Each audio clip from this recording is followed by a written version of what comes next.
Hi friends, சின்ன மருமகள் அடுத்து என்ன நடக்க போகுதுன்றது இந்த ஒரு வீடியோவில் ஒரு குட்டி பிரமோவாக பார்க்கல வாங்க.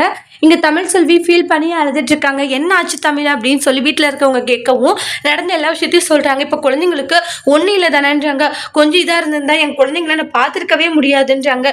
இந்த மாதிரியான ஒரு சுச்சுவேஷனில் தான் என் குழந்தைங்க இருக்காங்க. அதுக்காக தான் என் குழந்தைங்கள நான் கொடுக்க மாட்டேன், அனுப்ப மாட்டேன்னு எவ்வளவோ சொன்னானே கேட்கல. ஆனால் என் பேச்சை கேட்காம அனுப்பிட்டீங்க. இன்னைக்கு கஷ்டப்படுறது யாரு? நான் தானே குழந்தை பிரிஞ்சுன்றாங்க. அதுக்கு என் பேரனும் என் மகனும் விட்டுற மாட்டாங்க தமிழ்ன்றாங்க. போதும் நிப்பாட்டுங்க அம்மாச்சுன்றாங்க. ஏதாச்சும் ஒண்ணுன்னா இதை ஒன்று ஆரம்பிச்சிருங்கன்றாங்க. சரி, தப்பி தவறி ஏதாச்சும் ஒன்று ஆயிருந்தா என்ன பண்ணுவீங்க? ஒன்றும் உங்களால பண்ணியிருக்க முடியாதுன்றாங்க. கண்டிப்பா என் குழந்தை காப்பாத்திருக்க முடியுமா உங்களாலன்னு சொல்லி அழுதுட்டு இருக்காங்க. முதல்ல திங்கக்கிழமை, அதாவது திங்கக்கிழமை காலையிலேயே போயிட்டு என் குழந்தைய கூட்டிட்டு வரதான் ஒரே ஒரு வேலைன்றாங்க. திங்கக்கிழமைக்குள்ள என் குழந்தை வரலன்னு நடக்கிறதே வேறன்றாங்க. ஒரு நாள் தானே அவங்க சென்னைக்கு போயிருக்காங்க, திங்கக்கிழமை வந்துருவாங்க. ஏன் இப்படி கோவப்பட்டுக்கிட்டே இருக்கான்றாங்க. அம்மாச்சி கோவப்படாம வேற என்ன பண்ண சொல்லிட்டு இருக்கீங்கன்றாங்க. என்னுடைய கஷ்டம் எனக்கு தான் தெரியும், உங்களுக்கா தெரியும்ன்றாங்க.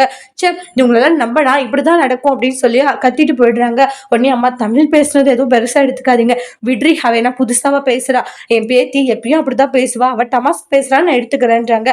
மீனாட்சி இருக்கிற வரைக்கும் வீட்டாளங்களுக்கு ஒன்றும் ஆகாதடி, கடவுள் உருவத்துல எல்லாத்தையும் காப்பாத்திடுவா, அதனால சும்மா எதையும் மனசை போட்டு குழப்பிக்காதீங்கன்னு சொல்லி அம்மாச்சி சமாதானப்படுத்திட்டு இருக்காங்க. அந்த தமிழ் செல்வி ரூம்குள்ளார போயிட்டு நடந்த விஷயங்களை நினைச்சு மனசை போட்டு குழப்பிக்கிறாங்க. மீனாட்சிக்கு எதுவும் ஆகக்கூடாது, அவன் நல்லா இருக்கணும், கடவுள் புண்ணியத்துல அப்படின்னு சொல்லி ஃபீல் பண்ணிட்டு இருக்காங்க. அதோட இந்த பிரமுவை முடிச்சிருக்காங்க. இனி வரக்கூடிய எபிசோட்ல இந்த மாதிரி ஒரு டோஸ்ட் வர போதுன்னு வெயிட் பண்ணி பார்க்கலாம். தேங்க்யூ.